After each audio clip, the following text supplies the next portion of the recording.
Hello, this video is Introduction, Part 2. I would like to share with you these items. Suppose you go to a meeting or a conference and you see a deaf individual. Maybe they don't know you, or maybe you've met them before, but you're not sure they remember you.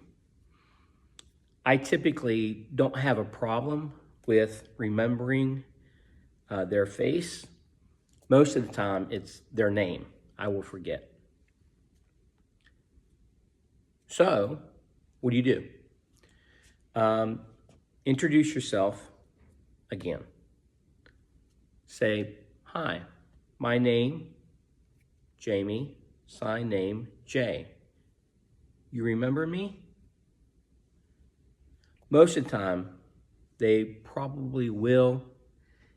If not, they'll tell you, I don't remember you, no.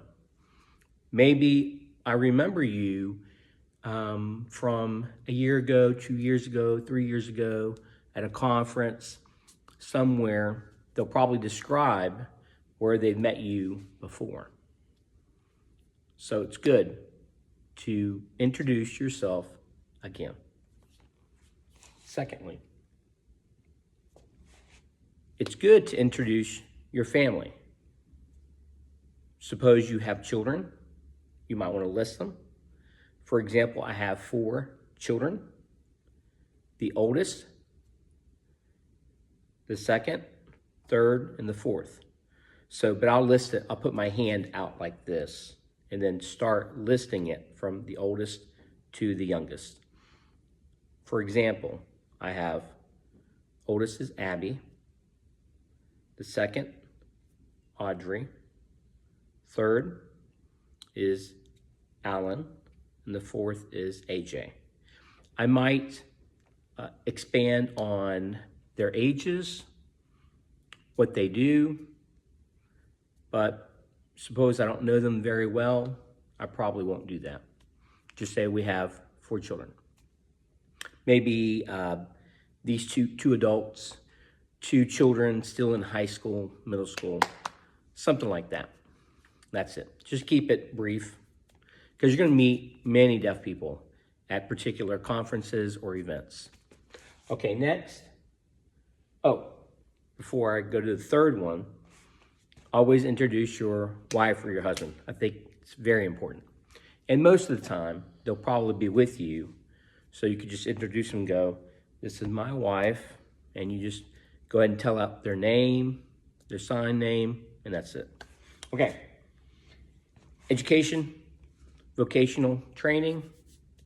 So it's important, very, very important that you tell them what you do for a living. You could be a plumber, an electrician, a welder.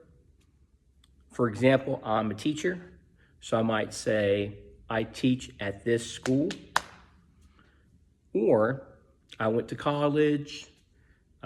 If it's a deaf school, hearing school, it'll be important to inform them where that is. Never know. It's possible they might say, oh, I know someone from that school, and you might make good connections, and networking's important. Goals and visions. For me, it's important to explain what my goals are. For example, maybe my goal is to start a school for deaf kids. Maybe it's my goal to do missions work. Maybe it's my goal to start writing a book or getting a doctorate degree. It's good to maybe put that out. You never know, you might meet some people that have similar goals, and they might want to connect and network with you. It's good to try to do that. Last, beliefs and values. Things that are very important to you. For me, a long time ago when I was younger, I would probably preach more share more about my beliefs. Now I still do that, but not directly. It's under the surface. It's based on my actions, how I carry myself, how it's not like fake drama. I'm not trying to be dramatic, just being, in my mind, Christ-like. So it's important to me to be Christ, not always to preach Christ. That's just me.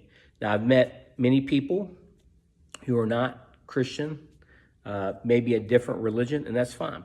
I like meeting people. I enjoy listening, watching them, seeing how they live their lives.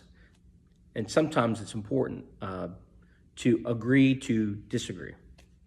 So anyways, that's all I have for you. Hopefully I've lessened my ums and so's, the verbal pauses. I've made a lot of those in the last video. Thank you for joining.